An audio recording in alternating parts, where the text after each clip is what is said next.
The storm came fast that evening, rolling across the open land like a dark wave. Cold rain hit the ground in sharp drops, and the wind pushed dust and broken leaves across the cowboy's small cabin.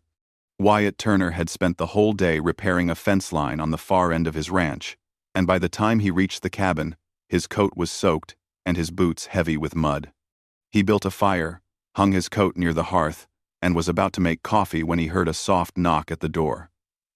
It was unusual, nobody passed this far into the foothills at night, especially during a storm. He opened the door and froze. Standing there, shaking from the cold, was a young Apache girl. Her long dark hair was wet and sticking to her cheeks, and her clothes were thin from the rain. She looked up at him with wide, tired eyes. Wyatt had seen her earlier that week, near the river, with a group from her camp, but he had never spoken to her. He remembered her face, though quiet, alert, and gentle. Before he could ask anything, she swayed a little, almost losing balance. Wyatt quickly stepped aside and motioned her in.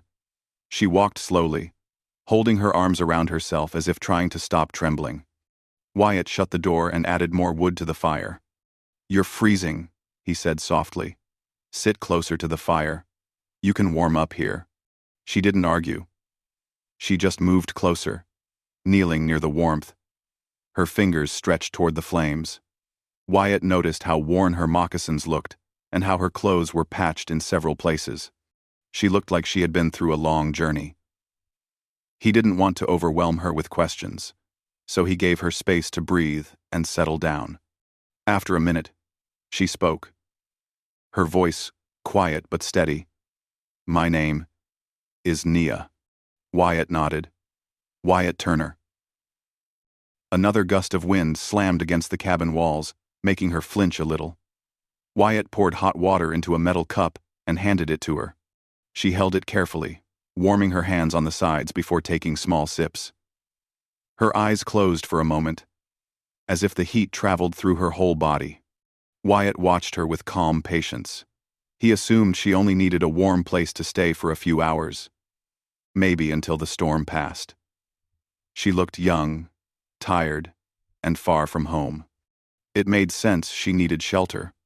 But there was something else in her eyes, something he couldn't place. A quiet determination. A reason for being here that went beyond the rain. She looked around the cabin slowly, noticing the simple wooden table, the tools hanging near the wall, and the single bed against the back corner. It was a small place, built by Wyatt's own hands when he first came to the foothills. Everything was clean but worn, like it had been used by someone who didn't care about fancy things. Only practical ones. Nia finally set the cup down and turned toward him. "I walked far," she said. "More than a day. You're alone?" Wyatt asked gently. She nodded once. "Yes. Why come out here?" he asked, careful not to sound demanding. Nia looked at the fire instead of him. The flames reflected softly in her dark eyes. She seemed to be choosing each word carefully. "I needed a place where the wind does not reach," she said. "But also, I needed someone who would listen." Wyatt felt a pull of worry in his chest. Did something happen? She didn't answer immediately. Instead, she reached into the small bag she carried and pulled out a thin blanket. It was folded neatly, despite being old. She spread it near the fire and sat on it, legs tucked beneath her. When she finally lifted her face, he saw a mixture of sadness and courage. "When the seasons change," she said, "some people in my camp must travel to other places. Not all want to go. Some stay. I did not want to go where they planned to send me." Wyatt didn't press for details. Whatever the reason, she was clearly running from something. But she wasn't asking for rescue. She was asking for space. "You can stay here until the rain stops," Wyatt said. "I won't turn you away." Her expression softened with relief, but she didn't look away from him. Instead, she studied him carefully, as if measuring his character.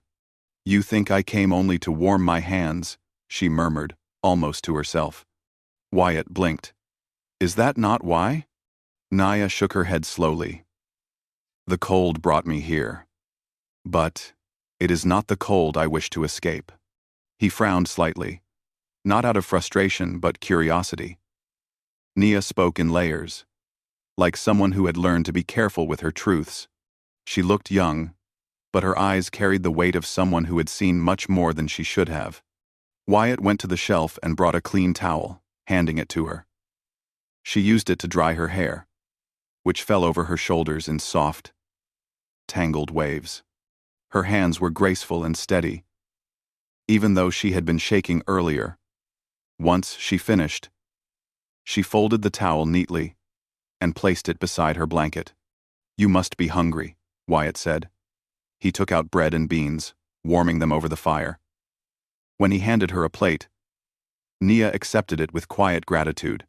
She ate slowly, respectfully, as though each bite mattered. Wyatt sat on the opposite side of the fire, giving her room. The storm outside continued to roar, but inside the cabin, the soft crackle of flames created a calm space. After a few minutes, Nia lifted her gaze. "I watched you today," she said, surprising him. Wyatt's brows rose. "You did?" "Near the river," she explained. "You fixed the broken fence. You worked with patience. You worked alone. But you did not look lonely." He wasn't sure how to respond to that. Most people rarely noticed such things. "I like quiet work," Wyatt said finally. "It keeps my thoughts clear." "Yes," she said. "That is why I came." Wyatt tilted his head. "To find quiet?" "To find someone whose heart is steady even in storms," she replied. Wyatt felt the weight of that sentence. It wasn't flirtation. It wasn't anything bold or strange. It was honest. Too honest, maybe. She had walked through the rain and cold for a reason much deeper than he assumed. She didn't want just warmth for her body. She wanted warmth for her spirit. Nia finished her meal and placed her hands on her folded blanket. "If you wish, I will sleep by the fire. I do not need your bed." "You can stay there," Wyatt said. "It's warm enough." She studied him again with those calm, searching eyes. "You are kind," she said. "But you misunderstand." Wyatt waited, unsure of what she meant. "I did not come only to rest," Nia said. "I came because I needed somewhere safe to think, and someone safe to speak to. You are that person." Wyatt felt something shift inside him. He had lived alone for years, not because he disliked people, but because the land felt simpler than human problems. But Nia's presence didn't feel like a problem. It felt like a quiet question he wasn't sure he knew how to answer yet. "You can talk if you want," he said gently. "I won't judge you." Nia smiled softly, a small, warm smile that seemed to reach her eyes. "I know," she said. "That is why I came." 100 cents contention. The fire glowed brighter for a moment, casting gentle light across the cabin. Nia pulled the blanket around her shoulders, but not from cold. It was comfort. Wyatt leaned back in his chair, watching her with growing curiosity. Maybe he had been wrong to assume she was just escaping the storm. She was seeking something he didn't yet understand, something she had chosen him for. And as the wind outside howled through the trees, Nia finally whispered, "When morning comes, I will tell you everything. But tonight, let me stay where your fire is. It makes me feel unafraid." Wyatt nodded slowly. Then, "Stay." "Node." Wyatt nodded. And for the first time in many years, he didn't feel alone in the cabin. Something gentle and unexpected had entered with the storm. A girl who carried her own quiet strength, her own hidden reasons, and something in her eyes that promised part two of their story would hold more than either of them yet understood. The storm lasted through most of the night, but inside the cabin, the fire burned slow and steady. Wyatt slept lightly in his chair, boots still on the floor, hat tilted over his eyes. He didn't want to sleep too deeply while someone new was in his home, not because he distrusted her, but because he felt a quiet responsibility to keep watch. Nia slept on her blanket near the fire, breathing softly, her face peaceful for the first time since she arrived. By morning, the rain had eased into a soft drizzle. A few rays of pale light slipped through the small cabin window. Wyatt opened his eyes and saw Nia, already awake. She was sitting cross-legged, her blanket around her shoulders, staring at the rising smoke from the last embers of the fire. She looked calm but thoughtful, as if she was preparing herself to finally speak the truth she promised the night before.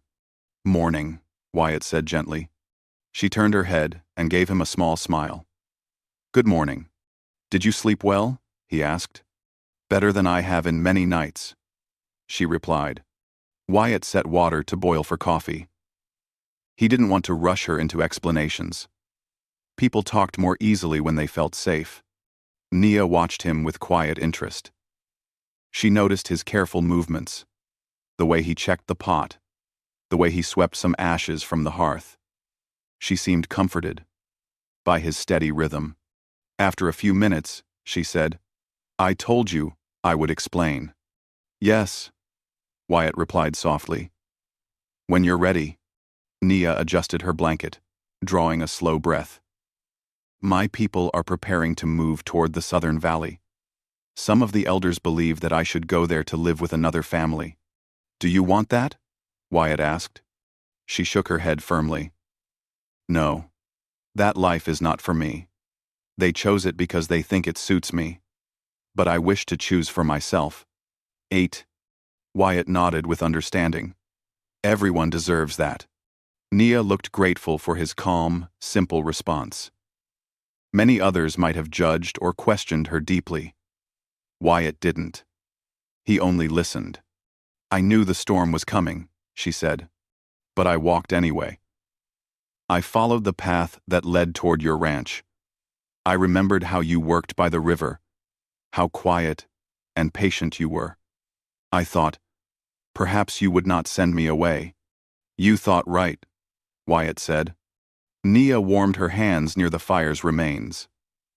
"Last season," she continued, "we lost many things. Some people in my camp changed. They want strict paths for everyone. They want rules that do not leave room for what the heart wants." She paused, looking at her fingers. "I felt trapped. I wanted a future of my choosing, not one forced upon me." Wyatt leaned forward slightly. "You want your freedom?" "Yes," Nia said softly. "And someone who understands what it means to walk alone without feeling lonely." Wyatt felt that line more deeply than she realized. He had spent years working, eating, and sleeping alone. Not because he disliked company, but because he didn't know how to share his life without losing his peace. Nia seemed to understand that naturally. "Why me?" he finally asked, not in doubt but in curiosity. Nia lifted her gaze, her eyes steady and clear. "When I watched you by the river, you did not rush. You did not curse the broken fence. You did not throw tools or grow angry at the wind. You worked with a calm that I have not seen often. Some people carry storms in their hearts. You carry peace. I needed that." Wyatt felt a warmth rise inside his chest. Her words weren't dramatic or bold. They were simple and honest. "Peace is something everyone deserves," he said quietly. "Yes," she agreed. "But some men use their strength in ways that make others afraid. You do not." Wyatt looked down for a moment. He wasn't used to such direct honesty. It felt strange but comforting. Nia continued, her voice soft. "I did not come because I needed a place to warm up. I came because I needed a place to feel safe inside my own thoughts. And I came because I trust you." Wyatt took a slow breath. "You're safe here." Nia smiled gently. "I know." Outside, the rain stopped completely. Birds chirped from the trees, shaking water off their feathers. The world looked fresh and clean. Wyatt poured her a cup of warm tea. She accepted it with both hands, drinking slowly. After a few sips, she asked, Will you show me around your ranch today? Wyatt nodded. If you'd like. She stood, stretching lightly. Wyatt grabbed his coat, offering her his extra wool jacket. It's too big on you, he said with a small smile. But it'll keep you warm. Nia slipped it on, the sleeves hanging past her hands. She laughed softly, the sound gentle like the morning breeze. Thank you. They stepped outside. The air was cool and fresh, the sky clearing. Wyatt showed her the barn first. She touched the wooden walls with curiosity, looking at everything with open eyes. She asked questions, not loud or overwhelming ones, just small, thoughtful ones. Do you live here alone? She asked. Yes, Wyatt answered. For many years now. Do you like it? He considered the question. Mostly. But some days feel too quiet. She nodded, as if she understood exactly what he meant. They walked to the pasture where the horses grazed. One of the horses, a brown mare named Clover, walked toward them. Nia reached out her hand slowly. Clover sniffed her palm and accepted her presence without hesitation. She likes you, Wyatt said. And I like her, Nia replied with a soft smile. They spent the morning tending to small chores, feeding the horses, checking a fence line that had loosened in the storm, and brushing mud off a wagon wheel. Nia helped, learning quickly and moving with surprising agility. She handled tools with careful hands, never rushing, never complaining. Wyatt noticed how naturally she fit into the quiet rhythm of ranch life. She didn't fill the air with unnecessary words. She didn't distract or demand attention. Instead, she added a peaceful presence, like a warm breath of air in a cold room. Around noon, they returned to the cabin to eat. Wyatt made simple stew. Nia helped slice vegetables, her movements gentle and steady. As they ate, she asked, "Will your neighbors worry if they see me here?" Wyatt shook his head. "I don't get many visitors. Nobody around here is nosy." "That is good," she said. After lunch, she sat near the window, watching the sunlight drift across the field. "Wyatt," she said carefully, "I do not wish to go back today." "You don't have to," he replied. She looked at him with gratitude. "I will not cause trouble for you." "You're not trouble," he said firmly. "You're welcome to stay as long as you need." Her eyes softened. "I did not expect kindness so easily." "You deserve it," Wyatt said. There was a comfortable silence between them, filled with trust rather than tension. Nia stood and walked toward the fire, warming her hands even though the day wasn't cold. "Wyatt," she said, "when I came here last night, I had more than warmth in mind." Wyatt waited quietly. "I wanted a place where my voice mattered." She continued, "Where someone would hear my fears without making me feel small. I wanted a place where I could choose my own path. I thought, maybe this cabin, this ranch, maybe it could be such a place." Wyatt stepped closer, his voice steady. "You have your own strength, Nia. You're not small." Her expression softened. "But even strong people need safe places. And you found one," Wyatt said. She looked into his eyes, her gaze gentle and honest. "I came here because I believed you would not turn me away. And I came because I felt something when I watched you by the river. Something calm, something hopeful." Wyatt felt the truth of her words. She wasn't asking for promises. She wasn't asking for anything beyond respect, safety, and honesty. "You can stay here until you figure out what you want," he said. "I won't push you or question you." She smiled, and it was the warmest expression he had seen on her face so far. "Thank you, Wyatt." The afternoon passed quietly. Nia helped collect firewood, brushed the horses again, and sat with Wyatt on the porch as the sun dipped toward the trees. Neither of them needed many words. The peaceful air between them said enough. As evening settled, Nia wrapped the wool jacket tighter around herself. The sky turned orange and pink, and a soft breeze carried the scent of wet earth. "I came with fear," she said softly, "but now I feel peace." Wyatt nodded.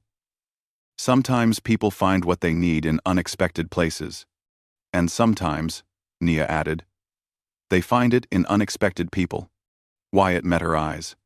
The moment felt simple and quiet, but full of meaning. Nia walked back inside the cabin, choosing the same spot near the fire she had used the night before. She placed her blanket down, but this time, she didn't look uncertain or scared. She looked like someone who finally belonged somewhere. Wyatt watched her settle down, feeling a warmth in his chest he hadn't felt in a long time. Peace wasn't something he found often, but tonight, it filled the cabin completely. Nia glanced up at him with a gentle smile. "Wyatt, thank you for giving me a place to breathe." Gram, gram, gram bram. And in the soft glow of the firelight, he knew the truth. The girl who came seeking warmth had found much more. And so had he.